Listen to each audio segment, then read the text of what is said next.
पता ही है, जिसके ऊपर हम लोगों ने पहला वीडियो भी कवर किया था ऑब्वियसली, हिंडनबर्ग रिसर्च। सो हिंडनबर्ग ने एक और बार यहाँ पे ट्वीट यहाँ पे कर ही दिया है, ठीक है। इस वक्त के ट्वीट की बात करें तो ऐसा ही सामने यहाँ पे प्रतीत हो रहा है कि कुछ तो एक और रिपोर्ट यहाँ पे सामने निकल कर आने वाली है। अभी उस रिपोर्ट की अगर हम लोग बात करें तो बेसिकली मतलब काफी सारे सवाल अभी दिमाग में यहाँ पे चल रहे हैं कि किसको टारगेट किया जाएगा, ठीक है। एंड इसी से रिलेटेड इस वीडियो में हम लोग थोड़ा बहुत बातचीत करने की कोशिश यहाँ पे करने वाले हैं।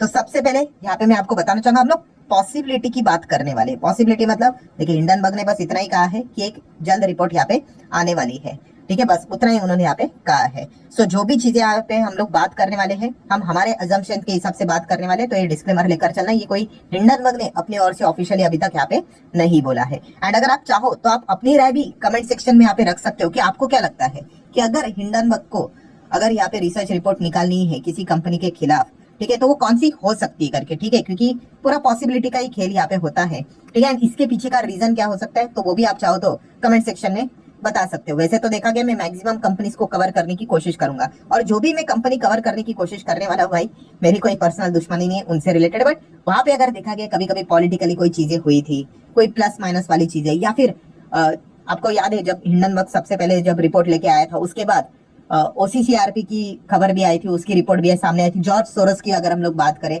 हाँ, तो उससे रिलेटेड कौन कौन से कंपनीज को उन्होंने मतलब तभी टारगेट किया था, तो सारी चीजें मैं आपके सामने रखूंगा। तो माइट भी हो सकता है कि इन्हीं में से कोई कंपनी हो, ठीक है। तो चलिए स्टार्ट यहाँ पे कर लेते। सबसे पहले तो बड़ा अगर कोई इवेंट हम लोग को देखने को मिला था वो था इलेक्टोरल बॉन्ड का। आप सभी लोगों को पता ही है, इलेक्शन के वक्त, ठीक है, सुप्रीम कोर्ट ने इसको अनकॉन्स्टिट्यूशनल करके यहाँ पे बोल दिया कि ये सही नहीं करके भारत के देश के जो नागरिक है उनको पता होना चाहिए कि जो चंदा वाला जो ये चीजें यहाँ पे चल रहा है, ठीक है, चंदा लेना देना कोई गलत बात यहाँ पे है नहीं, बट वो ट्रांसपेरेंट होना चाहिए, ठीक है। ये छुपा छुपाई वाली बातें यहाँ पे नहीं होनी चाहिए। उसके बाद हम लोगों ने देख लिया कि इससे रिलेटेड रिपोर्ट सामने यहाँ पे आ गई कि किसने किसको कितना चंदा दिया करके, ठीक है, सारे नाम यहाँ पे सामने हो गए, कौन से कंपनी ने किसको दिया है करके। एंड उसके बाद काफी पॉलिटिक्स भी हम लोग को देखने को यहाँ पे मिल गई, एंड उसका थोड़ा बहुत इम्पैक्ट हम डिनाई तो नहीं कर सकते, इलेक्शन के रिजल्ट के ऊपर भी रूलिंग पार्टी के ऊपर कुछ हद तक पड़ते हुए देखने को यहाँ पे जरूर मिला था। सो इससे रिलेटेड दोस्तों काफी ज्यादा चांसेस है हिंडनबर्ग कोई ना कोई अपनी जो रिपोर्ट रहेगी उसमें ये वाला पॉइंट जरूर वो मेंशन कर सकते करके, क्योंकि उनके पास एविडेंस भी अवेलेबल है, ठीक है, तो वो चीजों को मैच करके सामने यहाँ पे रख सकते हैं करके।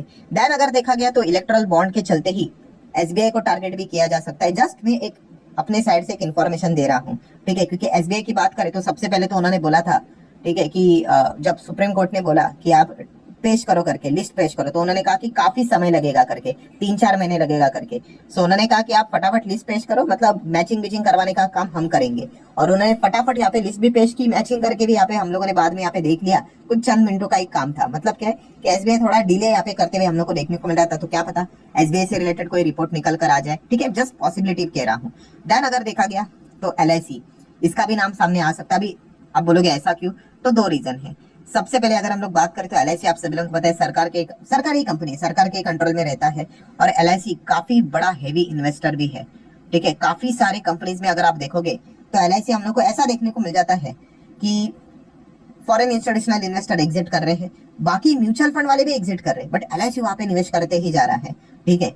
मैं कोई आरोप नहीं लगा रहा हूँ, जस्ट आपको एक ऑब्जर्वेशन बता रहा हूँ भाई, ठीक है। तो इस चीज के चलते क्या पता है एलआईसी से रिलेटेड कोई पॉइंट वो सामने रख दे, ठीक है। एलआईसी भी अगर बीच में जो अदानी वाला भी मामला हुआ था, तो एलआईसी हम लोगों ने देखा था उन्होंने अपना स्टेक नहीं बेचा था, उन्होंने फिर भी होल्ड यहाँ पे किया था। तो इस चीज के चलते आप क्या कर सकते हो, इसके ऊपर फोकस भी यहाँ पे रख सकते हो, क्योंकि काफी बड़ा इन्वेस्टर यहाँ पे है, ठीक है। काफी सारे कंपनीज में एलआईसी निवेश यहाँ पे करता है। देन अगर हम लोग बात करें दोस्तों, तो ये व्यक्ति तो आपको जरूर पता होगा, जरूर पता होंगे, माफ कीजिएगा। सो कौन है ये, यस, अनिल अग्रवाल जी की अगर हम लोग यहाँ पे बात करें तो अनिल अग्रवाल जी आप सभी लोगों को पता ही है कि यहाँ पे वेदांता ग्रुप के, ठीक है, हम लोगों को यहाँ पे हेड देखने को यहाँ पे मिल जाते हैं। नॉन एग्जीक्यूटिव चेयरमैन की पोस्ट इनके पास ही देखने को मिल जाते हैं वेदांता लिमिटेड की बात करें तो। एंड वेदांता लिमिटेड की बात करें तो शेयर बाजार में लिस्टेड भी अभी वेदांता ग्रुप काफी बड़ा है। एंड वेदांता ग्रुप की अगर हम लोग बात करें तो अभी जैसे मैंने आप लोगों को कहा ओसीसीआरपी, ठीक है, जो कि हम लोगों को जॉर्ज सोरोस से रिलेटेड ये जो चीज ऑर्गेनाइजेशन देखने को यहाँ पे मिल जाती है, इन्होंने आरोप लगाया था कभी इलेक्शन के पहले, जो बीच में जो इरा चल रहा था ना, अदानी, हिंडनबर्ग, जॉर्ज सोरोस, ठीक है, बहुत सारे फाइनेंशियल टाइम्स की भी खबरें यहाँ पे आती थी, तो आप देख सकते थे वेदांता यहाँ पे क्या कर रहे थे, एनवायरमेंटल से रिलेटेड जो रेगुलेशन है पेंडेमिक के टाइम, वो यहाँ पे उसको लगातार वायलेट यहाँ पे कर रहे थे। ऐसी रिपोर्ट ओसीसीआरपी ने यहाँ पे निकाली थी करके, ठीक है। मतलब जो चीजें कानून के हिसाब से फॉलो होनी चाहिए थी वो नहीं कर रहे थे करके, ऐसा OCCRP का यहाँ पे कहना था अपने रिपोर्ट के हिसाब से। अभी की रिपोर्ट नहीं है, पुरानी रिपोर्ट है। तो क्या पता वेदांता ग्रुप के ऊपर यहाँ पे कोई रिपोर्ट निकलते हुए देखने को यहाँ पे मिल जाए, तो आप जरूर इसके ऊपर भी फोकस यहाँ पे रख सकते हैं। वेदांता ग्रुप वैसे भी अगर देखा गया ना, काफी सारे कॉन्ट्रोवर्सीज में हम लोग को देखने को मिलता था, कितने सारे केसेस रहते थे। उनका जो प्लांट देखने को मिलता था ट्यूटीकॉन की अगर हम लोग बात करें, वहां पे भी कितनी सारी चीजें देखने को मिली थी। सेम ये एनवायरमेंटल से रिलेटेड ही इश्यूज, काफी सारे इनके ऊपर पेनाल्टीज भी लगते थे। बीच में तो वो 70 रुपए के हिसाब से डीलिस्टिंग करने की भी कोशिश कर रहे थे, वो थैंक्स टू द LIC कि उन्होंने रिटेल इन्वेस्टर को बचा लिया। सो इस प्रकार की चीजें काफी बार हुई है, तो जरूर वेदांता स्टॉक के ऊपर आप फोकस रख सकते हो। देन अगर हम लोग बात करें, रिसेंटली एक डेवलपमेंट हुआ था किससे related, Kotak Mahindra bank. Yes, Kotak Mahindra bank मतलब अदानी एंड सेबी, अदानी सेबी हिंडनबर्ग, ठीक है, इससे रिलेटेड पूरा मामला हम लोग को देखने को मिला था। और सेबी ने हिंडनबर्ग को नोटिस यहाँ पे भेज दी गई थी, ठीक है, आप जो भी कर रहे हैं यहाँ पे इलीगल है, गलत है करके। एंड ये सारी चीजें यहाँ पे चल रही थी, इसके बीच में कोटक बैंक यहाँ पे नापा गया, ठीक है, क्योंकि अगर देखा गया तो वहां पे के वाला ड्रामा देखने को मिला था। अभी के वाला ड्रामा क्या था कि कोटक महिंद्रा बैंक का नाम उन्होंने पूरा नहीं लिखा था, किसने, सेबी ने। तो हिंडनबर्ग ने आरोप यहाँ पे लगा दिया कि भाई सेबी यहाँ पे क्या कर रहा है, कोटक महिंद्रा बैंक को यहाँ पे बचाने की कोशिश कर रहा है। क्यों यहाँ पे शॉर्ट फॉर्म में यहाँ पे लिख रहे हैं, पूरी तरीके से नाम यहाँ पे लिखना चाहिए करके, ठीक है। और इसी चीज के चलते हिंडनबर्ग के हिट लिस्ट पे हम लोग को अदानी के बाद कोटक का भी नाम देखने को यहाँ पे मिल रहा था। तो इसी चीज के चलते क्या पता कोटक महिंद्रा बैंक के ऊपर भी कुछ वो चीजें यहाँ पे सामने रखते, चांसेस थोड़ा कम ही लगता है। ये तो पुराना मैटर है, वो अदानी के शेयर यहाँ पे शॉर्ट यहाँ पे करके रखे हुए थे। सो कोटक महिंद्रा बैंक के थ्रू ही, मतलब जो इंटरनेशनल उनका जो हम लोग को बैंक देखने को मिल जाता है, उसके थ्रू ही किसी ने यहाँ पे शॉर्ट करके रखे थे उनके जो क्लाइंट्स थे। एंड कोटक महिंद्रा बैंक ने बाद में बता दिया कि उनको पता भी नहीं था कि उनका जो क्लाइंट है वो यहाँ पे इससे रिलेटेड लिंक है करके, ठीक है। जो डिस्क्लोजर चाहिए था वो उन्होंने नहीं दिया करके, ये उन्होंने क्लैरिफिकेशन यहाँ पे दिया था। तो ये इस एक चीज के चलते कोटक महिंद्रा बैंक भी जरूर रडार के ऊपर रहेगा। देन काफी सारे लोग सोच भी रहे होंगे क्या वापस अदानी के ऊपर यहाँ पे कोई रिपोर्ट आएगी, तो चांसेस तो नहीं लगते भाई, ठीक है। अगर ऐसा होता तो शायद से वो डायरेक्ट रिपोर्ट निकाल देते, क्योंकि बेसिकली वो क्या रिपोर्ट मतलब ऐसे टाइम पास के लिए नहीं निकालते, चलो आज रिपोर्ट निकालते नहीं। हिंडनबर्ग का बिजनेस मॉडल क्या है, मैंने पहले वीडियो में भी आप लोगों को बता दिया कि वो ऐसे, उनके मुताबिक वो ऐसे कंपनीज को रिसर्च करते हैं जहाँ पे काफी बड़ी धांधली चल रही है। एंड इस चीज के चलते उनके स्टॉक एकदम रॉकेट तरह यहाँ पे ऊपर यहाँ पे भाग रहे। एंड बेसिकली वो क्या करते हैं कि वो रिपोर्ट यहाँ पे रेडी करते हैं और वो बताते हैं कि देखो क्या क्या गड़बड़ हो रही है। और जैसे ही उनकी रिपोर्ट आती है पैनिक फैल जाता है और वो स्टॉक क्रैश हो जाता है, और उसके पहले ही वो शॉर्ट पोजीशंस क्रिएट करके बैठ जाते हैं, ठीक है। उनके क्लाइंट्स भी रहते हैं, उनको भी वो रिपोर्ट्स देकर रखते हैं कि आप चाहो तो शॉर्ट पोजीशंस क्रिएट करके यहाँ पे रख सकते हो करके, ठीक है। एंड उसके बाद वो रिपोर्ट पब्लिश करने के बाद इस प्रकार से गेन मतलब पैसा यहाँ पे कमाते हैं। सो अदानी के वक्त भी उन्होंने ऐसे ही किया था। ऑब्वियसली अदानी के इक्विटी शेयर शॉर्ट नहीं किए थे उन्होंने, बेसिकली जो बॉन्ड्स रहते हैं वहां पे उन्होंने शॉर्ट पोजीशंस क्रिएट करके पैसा कमाया था। सो बताने का मकसद क्या है कि वापस लगता नहीं कि अदानी ग्रुप के ऊपर कोई यहाँ पे रिपोर्ट आते हुए देखने को मिलेगी। कोई नया प्लेयर ही हम लोग को देखने को यहाँ पे मिल सकता है। एंड अब तक जितने भी प्लेयर्स के हम लोगों ने नाम लिए मतलब SBI, LIC तो नहीं, चलो SBI पकड़ लेते हैं, ठीक है। देन उसके बाद अभी कौन सा था, वेदांता अगर हम लोग बात कर ले, कोटक महिंद्रा बैंक, ये सभी FNO में देखने को मिल रहे हैं, ठीक है। वो भी एक चीज देखने को मिल जाता है, बिकॉज इसमें क्या रहता है, FNO में कोई सर्किट देखने को नहीं मिलता है, एकदम इमेंस गिरावट हो सकती है, जैसे कि अदानी ग्रुप में हम लोगों ने देखी थी, क्या जबरदस्त गिरावट देखने को यहाँ पे मिलती थी करके। सो इस चीज के चलते उनके ऊपर फोकस रख सकते हो।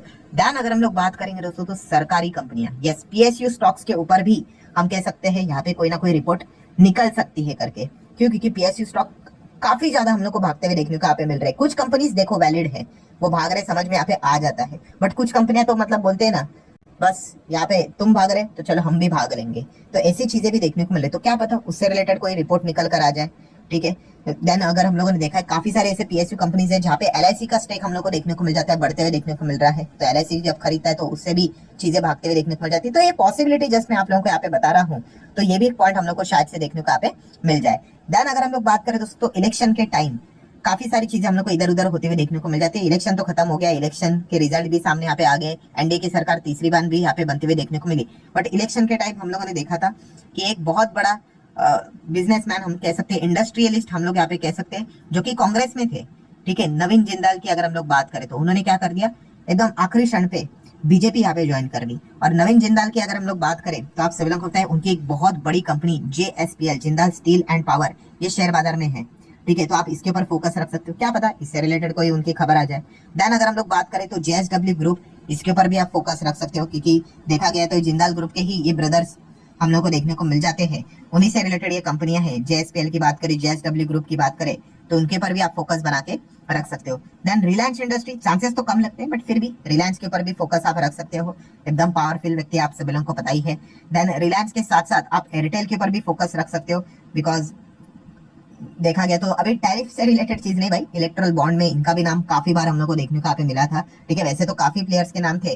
सो इन चीजों के ऊपर क्या करना है आप लोगों ने, फोकस बना के यहाँ पे रखना है। अगेन वीडियो क्लोज करने से पहले आपको डिस्क्लेमर देना चाहूंगा भाई, कोई रिकमेंडेशन यहाँ पे नहीं था, बाय करो सेल करो होल्ड करो एवरेज करो, ना ही ये कोई हिंडनबर्ग ने बात बोली है, ये जस्ट पॉसिबिलिटी के हिसाब से मैंने पॉइंट आप लोगों के सामने रखा है। और जैसे मैंने आप लोगों को भी कहा है कि आप भी अपनी राय यहाँ पे कमेंट सेक्शन में रख सकते हैं। अभी मैंने तो इतने सारे स्टॉक्स कवर करके रख दिए, कंपनीज कवर करके रख दी है, इसके अलावा आपको लगता है क्या कोई ऐसा ग्रुप है जो कि टारगेट यहाँ पे हो सकता है, कोई कंपनी है जो टारगेट यहाँ पे हो सकती है, तो जरूर आप अपनी राय भी कमेंट सेक्शन में यहाँ पे रख सकते हो। एंड वीडियो क्लोज होने से पहले